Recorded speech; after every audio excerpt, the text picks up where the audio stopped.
Morning, everybody. It's a beautiful day out today. I guess there's still some of those rainbows on the pavement. Still don't know what that is all about. Bunch of birds going after food. That's a wonderful thing about Atlantic City. Leave anything out, any food, the birds just eat it up. It's a nice day out today. It's a little chilly. So far, so good, though. And a lot of the rainbows came up. It did rain a lot yesterday, off and on. There's one. There's one over here.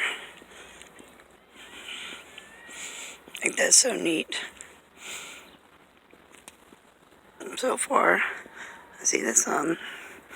It's 6:22. 6:22. Good day to everyone.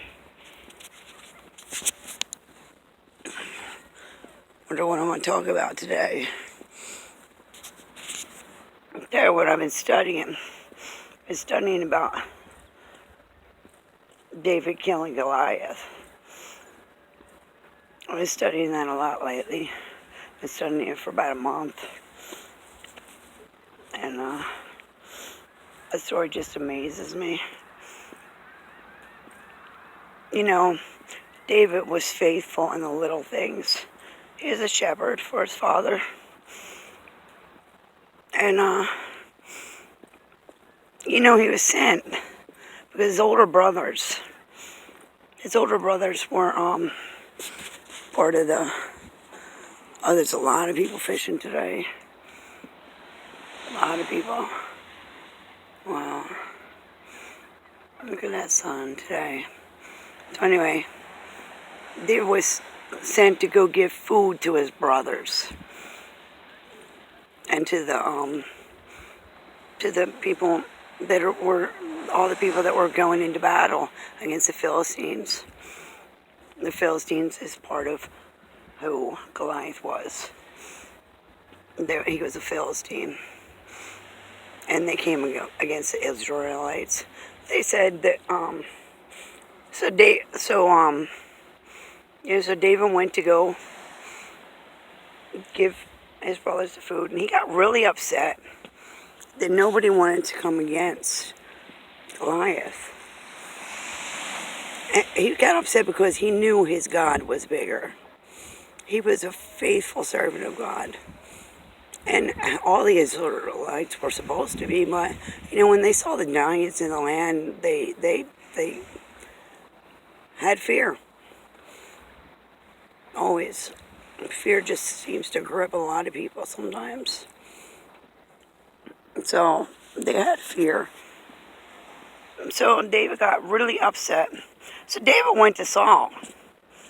And he said, I will kill Goliath. And you know what Saul said to him? He said, but you're just a boy. Well, David was a little upset about that. I mean, that's the enemy, isn't it? Oh, well, you're just a girl. Oh, you never graduated from high school. Oh, you never went to college. Oh, you're just this. You're just that. Don't let the enemy say you're just, when you know that your God is bigger. I mean, for real. And that's what David said. David said, for real. And Saul was going to let him use his armor. David said no. It was too big for him. You know, other people's armor, other people's ways just aren't God's ways. David was just going to go out there and fight him with his just with himself, no armor. He wasn't part of the army. He was just a boy. He was just a young child, but he knew his God was bigger. He knew that God was more mighty, more powerful, and that God ruled over the Israel. And at least he knew it, believed it, and he went before Goliath with a slingshot. Now, really, I mean, anybody in the world, they had swords. He didn't have a sword. He had nothing.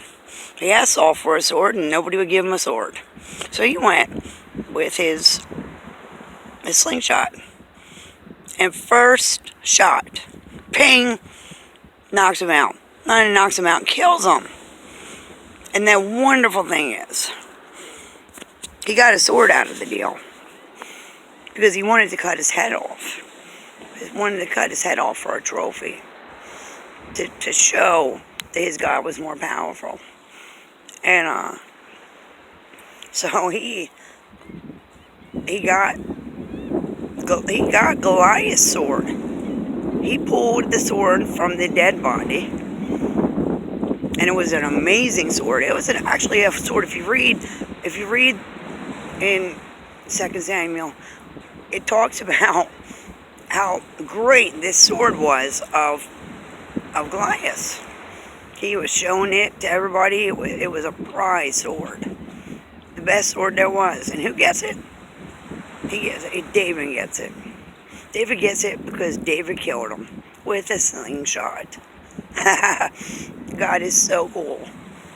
And then what he does with it, he chops his head off with it.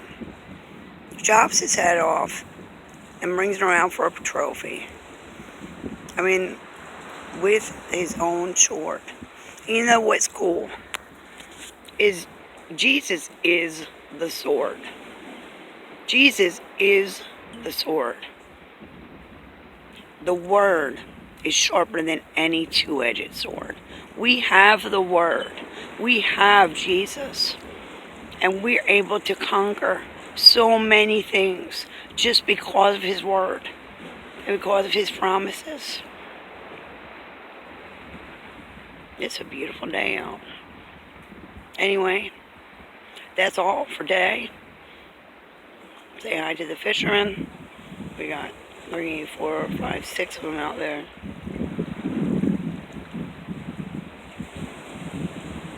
It's a beautiful day. A little chilly, but... So anyway, go and be peaceful. Meditate on God's Word.